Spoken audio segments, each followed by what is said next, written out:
Oh my god. In wine, there's truth.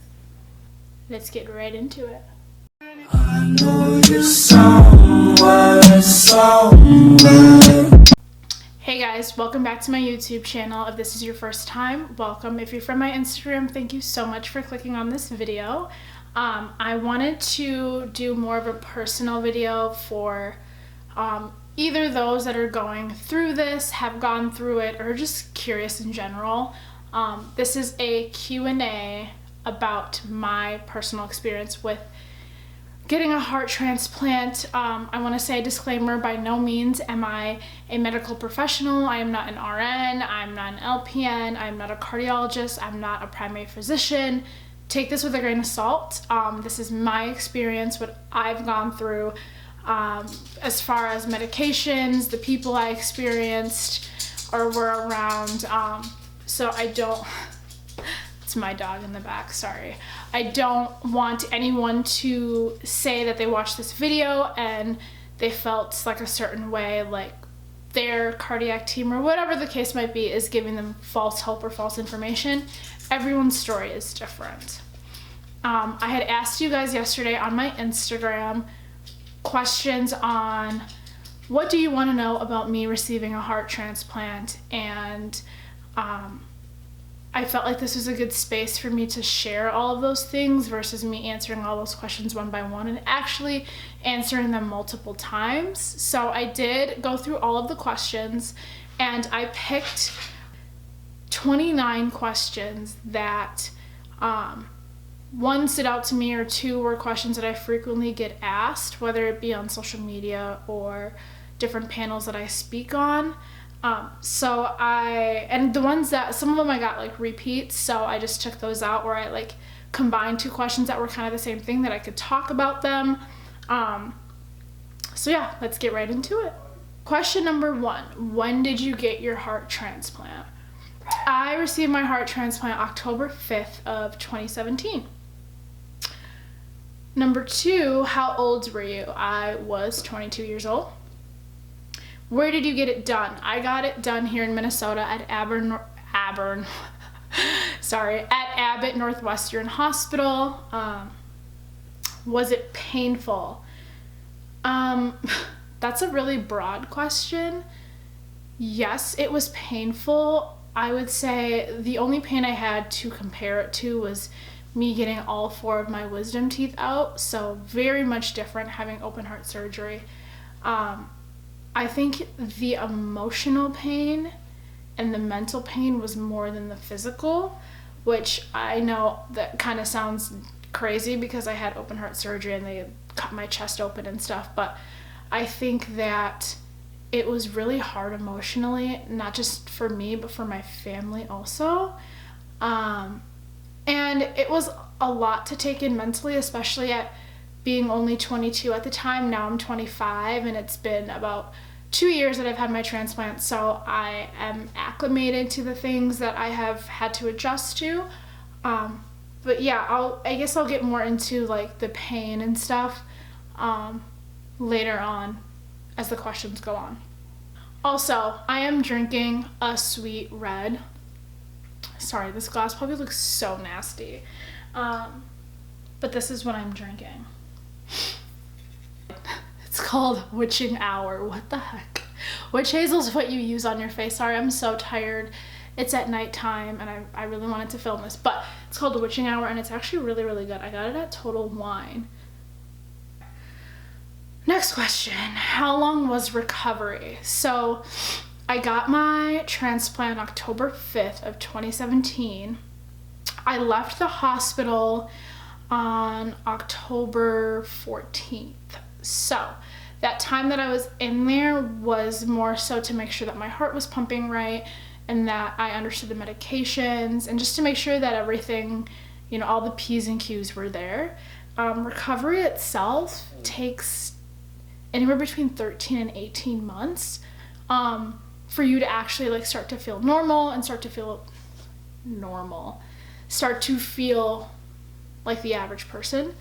It's not something that you get and then right away you're just like up and at it again. What was recovery like? Ugh. Hell on earth. It was very trying. I now weigh 135. When I was waiting for my heart, I lost all muscle mass because I was just so exhausted.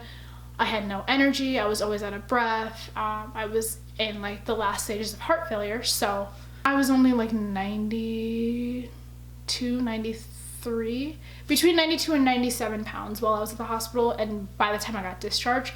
So I had a lot of physical therapy. I had physical therapy 3 times a week, Monday, Wednesday, Friday, for about an hour and a half. I could not drive for 2 months because your incision on your chest is healing. Effect of an airbag hitting you would be detrimental. Sorry, there's so many questions, and I just want to make sure that like each question I cover all of the bases. Emotional pain that you feel for that other family because they lost their loved one in order again for you to live. So how many hours was surgery? Surprisingly, it being such a high risk but impactful and tactical surgery, it's only like a little over 3 hours. Were you scared to go into surgery? If so, how did you cope with it? Oh my gosh, good question. I found out that I was gonna get a transplant at 11:43 p.m. and surgery was scheduled for 10 a.m. the next day. Leading up to that, I mean, there were just like nurses, anesthesiologists, cardiology team, the cardio surgeon, like people were just in and out of the room. They were prepping me. I had to get like 3 different bed baths. I had to start taking anti-rejection medication. I couldn't drink or eat anything. So there was a lot of moving parts. So I would like nap for like 40 minutes and then I'd be up for something else. Or I knew my surgery was scheduled for 10 a.m. So when that time came, I was like super nervous. Again, the only thing I had was my wisdom teeth taken out. So this is like, to go from that to heart surgery is like major. How I coped with it, they gave me, first off, I was really nauseous, so they gave me Zofran in my IV. They gave me Versed, which is similar to like a Xanax to just like calm my nerves. I had that like through my IV like twice. I think that they gave me a dose and then I was like, this is not working. I'm still freaking out. And then they gave me another like little dose of it, which helped a lot because I remember going, when they actually came to wheel me to the OR, my parents were there and some family friends were there and they're like, okay, like see you later. And I was like, see ya, I'm out. Do you look at life differently? 1000% yes. I've always been someone that is not scared of things. I've always just been like a go-getter. I've always had that personality. But I think after having my transplant and being so young and realizing like how precious life really is, if I want to do something, I'm going to do it. You're not going to talk me out of it. I don't really get like persuaded or like afraid of doing things. I'm a very open person. Friends and family, have like people that are close to me know how I look at life differently. Like I was so close to getting my life taken away that I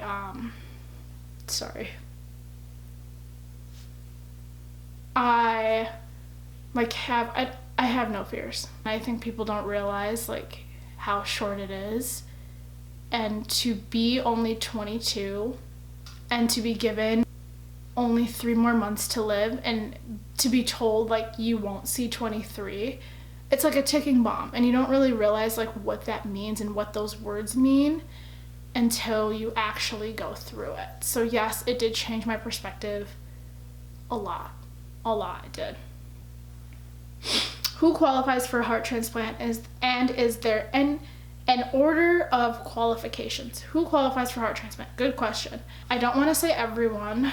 Okay, I lied. So like everyone qualifies, but there are certain qualifications. So I would say age, how severe your heart failure is, and then your medical history. So if you have had heart failure, and every story is different. So if you've had heart failure for years and years and years, and you know you've had heart failure, and you are a drug user, and you are a smoker, and you know you're doing all of these things that are not bettering your health, and your transplant team are going to look at that and like really determine like where you would be on the list and if you would even qualify for a transplant, because the way they look at it is you're not necessarily valuing your life right now, so why would we give you an organ that a 9-year-old boy would need?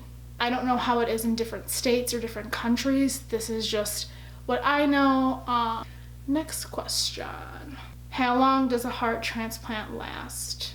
Heart transplants are not the end of the road. There's a diseased heart and you need a transplant for whatever reason. That transplanted heart is not your heart. It's not going to operate the same as your living heart did or would. You're borrowing it. Transplants do not last forever. And that's another reason why I wanted to make this video, is because I wanted to talk about the good, the bad, and the ugly. And the ugly is that transplants don't last forever. Typically, they say they last to at least 17 years. I'm 25 now, so I would be looking towards another transplant around like in my 40s. Again, medicine is always evolving, it's always changing, they're always finding new techniques, new medications, new studies, so that could change. I know personally from Abbott there is a man that has had his transplant for about 32 years now, so it's not common for people to have transplanted hearts and have it last longer. However, it is common for people to have heart transplants and then need a second transplant or a third transplant in the future. Why did you need one? Growing up, I had always been an active person. I didn't have any medical conditions. I was a dancer in high school, and it was in February of 2017. It was my senior year of college. I went to Iowa State, and I was in class and I was really short of breath, and I had started to feel like that for a couple days, and I thought I had pneumonia. So after class, I remember it was after one of my fashion design classes, I drove over to urgent care and I was like, you know, when I lay down, my chest feels really tight. It feels like there's fluid in it.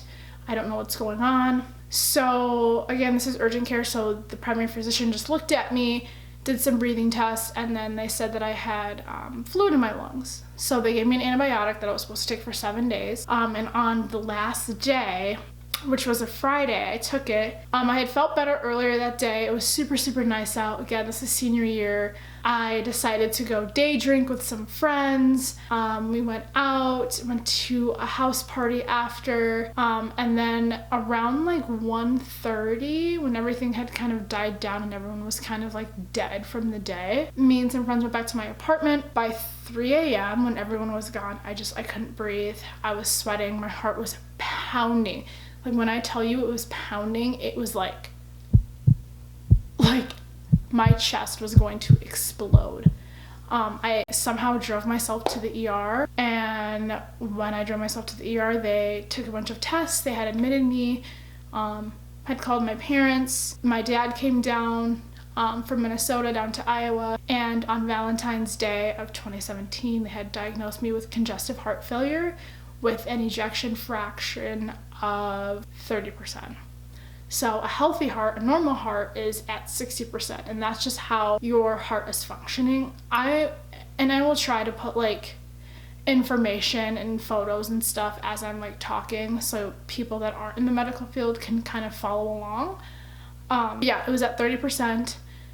Yeah, that's when I knew I had heart failure, and over the course of 6 months, I had been hospitalized 9 times, and by the time I had needed a transplant, my heart function was at 12%. So I was basically like a ticking time bomb. What kind of lifestyle changes did you have to make? So I was never a smoker of cigarettes. I didn't really have to make much lifestyle changes in that.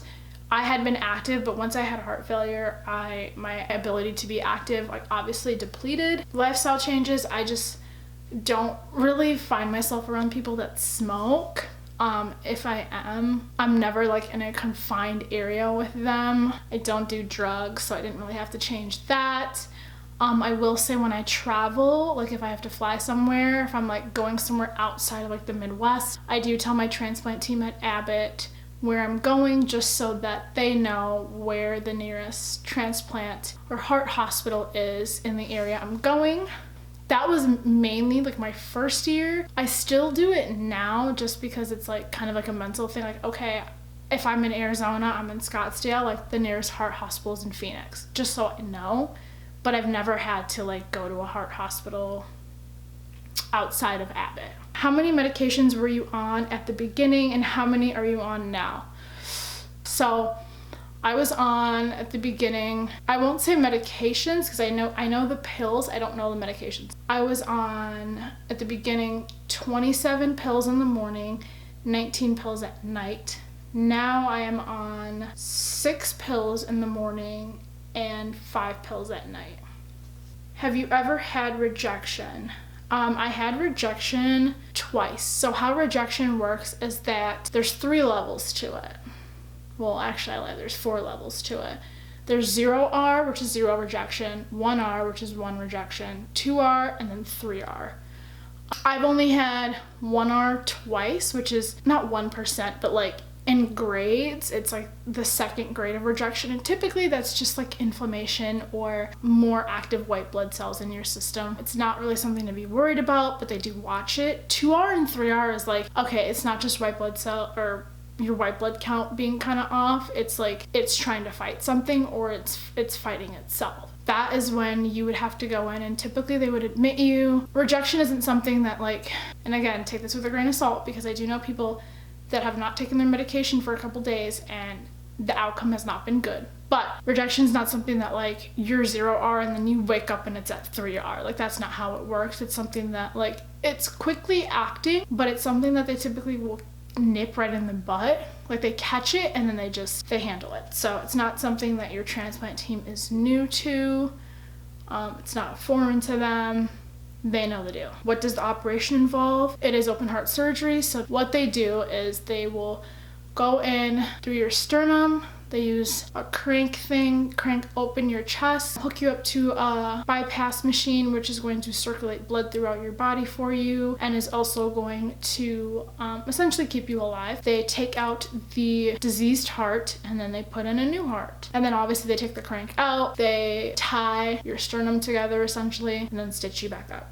How did you prepare for surgery? I kind of talked about this earlier, but I started taking anti-rejection medications once they found out that I was getting a heart transplant. They just want to do that so your body is familiarized with the medications that you will be taking for X and X and X amount of years after. What else did I do to prepare for surgery? Talk to friends, talk to family. I mean, honestly, it happens so fast. You don't have like a whole lot of time to necessarily prepare. But like I am such like a vigilant person and I always want to know like the details ahead of time. So I was someone that had looked up other people's transplants, so just how I knew like kind of what to expect. But again, everyone's story and situation is different. So how long were you on the transplant list? So I was put on the transplant list on September 10th of 2017.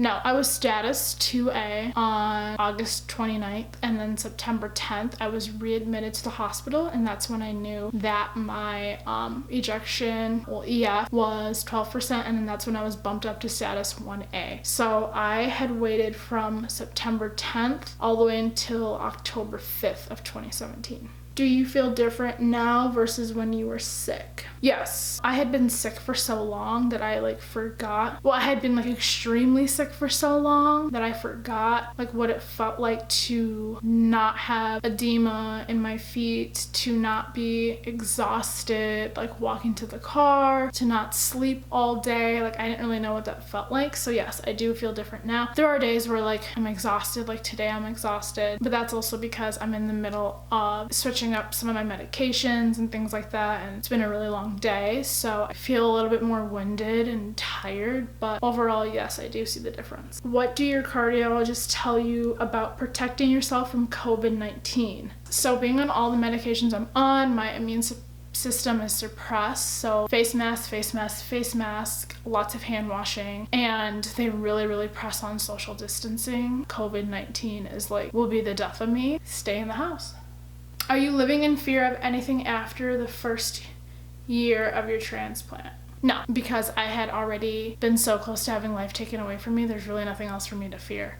My philosophy is, and my close friends know, like I always say, I've already died once. I'm really not afraid to die again. I don't fear anything. I'm not afraid of getting sick. I'm not afraid of my heart failing again. I'm not, and of course this is something that I was like super afraid of in the beginning, but now I've reached a point, and I think it also just comes with like growth and educating yourself, that like I'm not afraid of anything. How has it affected your dating life?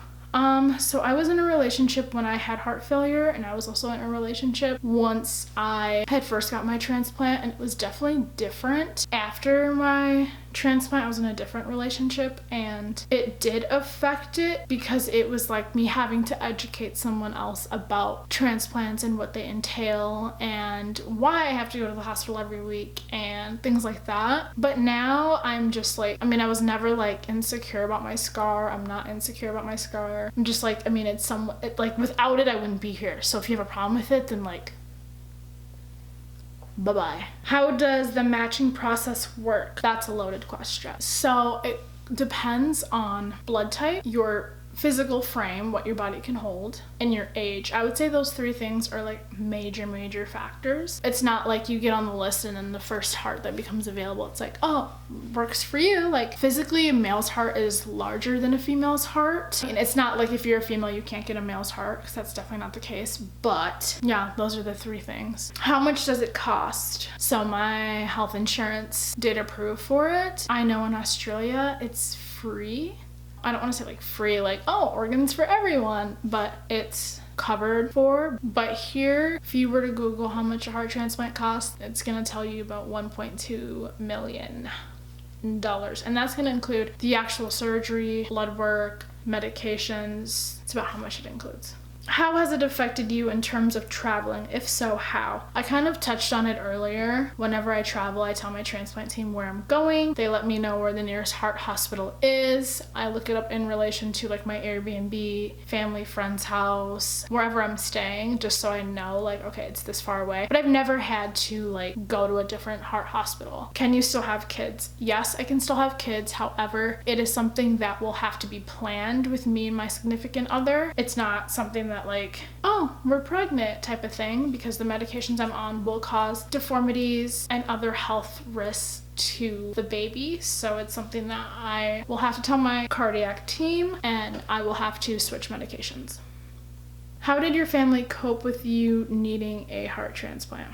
Drastic, if I could put it in one word. 2 years prior, I had lost my sister, so it was really hard for them to not necessarily come to terms, but accept the fact that their other child was severely sick. And I can't speak for my parents because I'm not the parent, I'm the patient, I'm the child, but just looking on the outside in, I think that they held it together very well, and they held their composure the entire time. I didn't feel like they were afraid, which I'm sure that they were. They were very uplifting and supportive, and you know, your disease is our disease kind of philosophy. But like I said, I can't speak necessarily for them because I am not the parent. What were the possible risks for infection after your heart transplant? So I actually got really sick literally a week after my first year mark. I had CMV, which is a virus that transplant patients can get. To the average person, it's kind of similar to like a common cold or the flu. However, with my body and other transplant patients' bodies being immunosuppressed, it